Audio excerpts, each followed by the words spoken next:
Bom, rapaziada, antes de começar o vídeo, só quero dar um aviso aqui que se minha voz estiver meio zoada é porque eu tô doente. Bom, como vocês viram pelo título e na thumb, hoje a gente vai fazer mais um vídeo daquele quadro de melhorando personagens. Não só personagem, né? Pode ser arco, luta, qualquer coisa. E bom, hoje a gente vai tentar melhorar o Deus do Trovão, Hajime Kashimo, de Jujutsu Kaisen. Caso você não viu o primeiro vídeo, que eu acho que tá muito bom, ele é da Yuki, também de Jujutsu. E eu vou explicar rapidinho o quadro pra quem não viu outro vídeo, que é tipo, primeiramente, que é a minha opinião, né? Eu acho que o Hajime Kashimo, assim como a Yuki, é um personagem que podia ter dado muito mais pra obra. Ixi, calma. É um personagem que poderia ter tido muito mais aprofundamento. E eu considero um desperdício de personagem. E nesse quadro, eu vou tentar criar um cenário assim, modificar algumas coisas na história pra fazer o personagem ser melhor, na minha opinião, obviamente. E é só uma coisa de fã mesmo, porque eu gosto de Jujutsu Kaisen, eu gosto do Kashimo, e eu queria que ele fosse mais bem utilizado. Porque ele é um personagem com muito potencial, que não foi atingido, e hoje eu vou tentar atingir esse potencial, obviamente respeitando toda a obra original e tudo envolvido nisso. Inclusive, comenta aqui embaixo sua opinião sobre o vídeo e pode sugerir algum tema de vídeo também. E esse vídeo, o Kashimo, foi uma sugestão de vocês, sugestão do Guilherme Costa Pacheco Costa Pet, não sei, mas tá aparecendo aí na tela, valeu, e é isso, tamo aí. Começando, o Hajime, desde a sua primeira aparição, ele é um personagem muito hypado pela expectativa que a gente tinha pela força dele. No final do capítulo 158, ele aparece junto com o Higuruma por eles serem os feiticeiros com mais pontos no jogo do abate, ou seja, hype alto, porque se eles estão com mais pontos é porque eles são os mais fortes. E a nossa primeira vista do Hajime é ele destruindo o Panda e depois lutando contra o dono da Blaze. E essa luta é incrível. O Hakari ganha e, na minha opinião, seria melhor o Hakari ganhar mesmo. Só que eu faria o Kashimo ter mais lutas, porque ele é dito como o mais forte da época dele, só que ele não venceu uma briga em Jujutsu. E, obviamente, eu faria um flashback do auge dele na Era Antiga, onde ele lutaria e venceria todas as lutas. E também eu faria ele vencer vários feiticeiros conhecidos, como o Kenjaku e o Ishigori. Ishigori luta com o Yuta. Aí, quando o Hajime ele ia finalizar o Kenjaku, depois de vencer ele, o Kenjaku faria esse pacto que ele fez com o Hajime, que traria o Hajime de volta quando o Sukuna retornasse.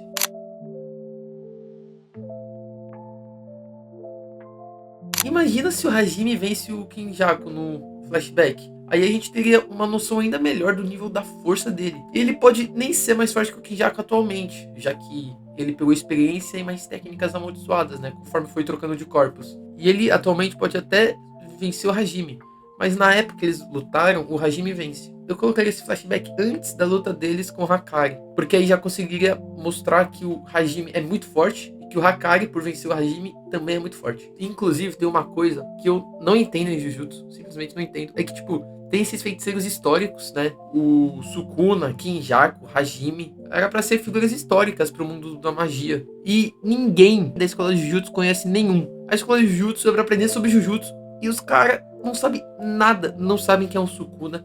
Não sabem quem é Kenjaku, que nem Hajime. Cara, eu pessoalmente achei isso bizarro. Tipo, você vai lá estudar. Mano, é tipo uma aula de história pra magia. Só que eu faria o Panda conhecer o Hajime, só que eu não faria o Hakari saber quem era o Hajime, porque ele foi expulso da escola. E eu faria os Pandas contar as técnicas do Hajime pro Hakari. Só que aí o Hakari, naquele jeitão dele, mesmo depois de ouvir as técnicas, fica subestimando seu oponente. Aí no começo da luta ele começa perdendo a luta. Tipo, o Hajime leva vantagem. Só que aí depois ele consegue dar a volta por cima justamente por ter conhecimento sobre a técnica de Hajime. E o Hajime não ter nenhum conhecimento com o Hakari. Enfim, agora falando do flashback. O background do personagem. Bom, obviamente ele se passaria lá na época antiga.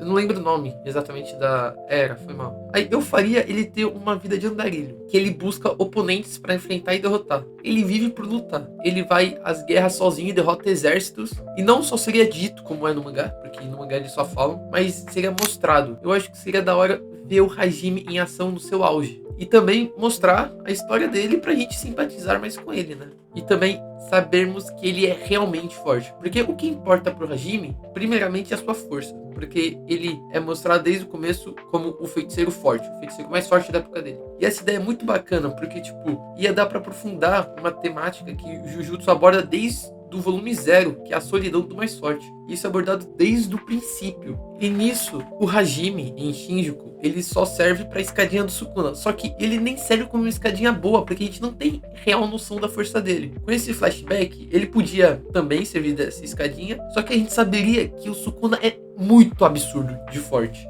Tipo, absurdo mesmo. Muito mais do que o esperado. Eu acho que a luta dele com o Sukuna não foi tão ruim assim, pra falar a verdade. Eu acho que, obviamente, podia durar um pouco mais. Só que o Sukuna vencendo por conta de retomar o corpo dele original. E bom, no passado, voltando, eu faria ele ser aquela pessoa arrogante que tá entediada com as lutas do dia a dia. Tipo, eu não sei um exemplo bom, mas é aquela pessoa que despreza os outros porque ninguém é tão forte quanto ele. Até que ele encontra o Ryu Ishigori, que é aquele cara de topete que luta contra o Yuta. Eu acho que os dois poderiam se conhecer e lutarem juntos. Só que o Hajime, obviamente, amassaria o Ishigori. Só que algo no Ishigori fez o Hajime simpatizar com ele. Aí mais pra frente os dois ficam de andarilho mesmo e encontram o Kenjaku. Aí eles vão naquela de cada um lutar uma vez com ele. Aí primeiro vai o Ishigori, obviamente, que é destroçado pelo Kenjaku. Ishigori esse que era o feiticeiro mais forte que o Hajime conhecia, tirando ele mesmo. Aí isso deixaria o Hajime super empolgado e surpreso.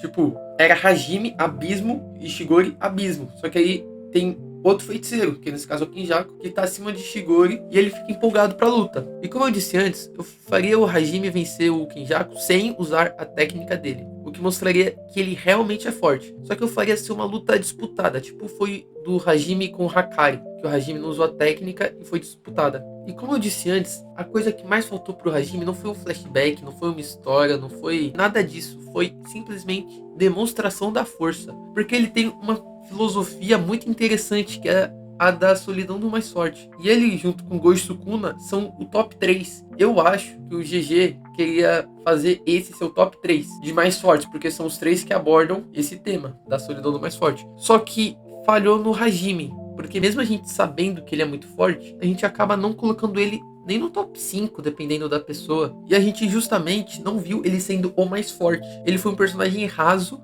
e que a gente viu muito pouco dele. Aí a gente precisava ver muito mais dele. Diferente do último vídeo, a Yuki, eu já acho ela uma personagem boa. Tipo, ela é rasa, mas ela não é nada demais. Só que nesse caso eu acho que o Hajime é só mais um. E ele com certeza não foi feito pra ser só mais um. Ele era pra ser a trindade, pra fechar o top 3 da obra. E eu acho que ele falha. Bom, eu acho que é isso o vídeo, rapaziada. Valeu, Guilherme Costa, pela sugestão. Desculpa a minha voz. Eu não sei se tá meio ruim, mas é que eu tô meio doente. Deixa o like se você gostou do vídeo. Comenta personagens, sugestões, opiniões sobre o vídeo também. Se inscreve no canal caso você gostou. E é isso, rapaziada. Até o próximo vídeo. Até mais.